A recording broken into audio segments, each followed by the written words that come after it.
ये कहानी उस औरत की है जो 11 महीनों तक जेल में रही, पति के कत्ल के आरोप के तौर पे रही। एक दिन जेल के दरवाजे उसके लिए खुल जाते हैं और वजह होती है कि खूनी वारदात का ना होना, कोई नया सबूत ना मिलना, जो एक सरकारी कागज पर लिखी एक गलत धारा, जो महज एक टाइपिंग की गलती से। और उस टाइपिंग की गलती से सोनम को अप्रैल 2026 को जेल से आज़ादी मिल जाती है। जहां सोनम को आज़ादी मिलते ही पूरा देश भड़क उठा। राजा रघुवंशी के परिवार की आंखों में आंसू आ गए और सोनम जेल से बाहर आते ही श्रीलंका के किसी होटल में जाकर रहने लगी।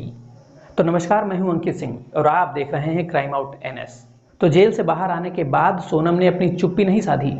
उसने कैमरे के सामने अपना मुंह खोल दिया और इंटरव्यू में सोनम ने साफ कह दिया कि सब लोग झूठ बोल रहे हैं मेरे बारे में। जो खबरें लोगों ने सोशल मीडिया के माध्यम से फैला रखी हैं वो फर्जी हैं।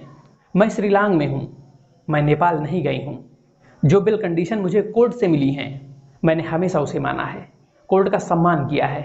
लेकिन हैरानी की बात तो ये है कि ये वही सोनम है जिसने पूछताछ में रोते हुए कहा था कि हाँ, मैंने ही राजा की हत्या कराई है। लेकिन अब वही बदलते हुए अंदाज में कह रही हैं कि मेरे बारे में अफवाहें फैलाई जा रही हैं।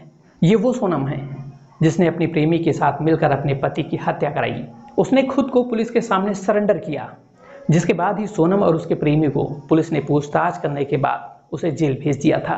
लेकिन अब कोर्ट से जमानत मिलने के बाद सोनम शिलांग के एक होटल में चुपचाप तरीके से रहने लगी। लेकिन इसी बीच राजा रघुवंशी के बड़े भाई विपिन रघुवंशी ने जमानत मिलते ही आरोप लगाया कि सोनम नेपाल भाग गई है। वहीं ये आरोप गलत भी नहीं था। दरअसल सोनम के वकील सुदीप राणा नेपाली मूल से आते हैं और विपिन ने आरोप लगाया कि वकील की मदद से ही सोनम नेपाल भाग चुकी है।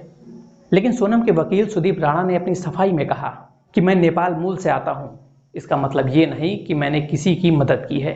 लेकिन सोनम के वकील ने सफाई देते हुए कहा कि मैं नेपाल मूल से आता हूं, लेकिन इसका मतलब ये नहीं मैंने किसी प्रकार से कानून से हटकर सोनम की मदद की हो।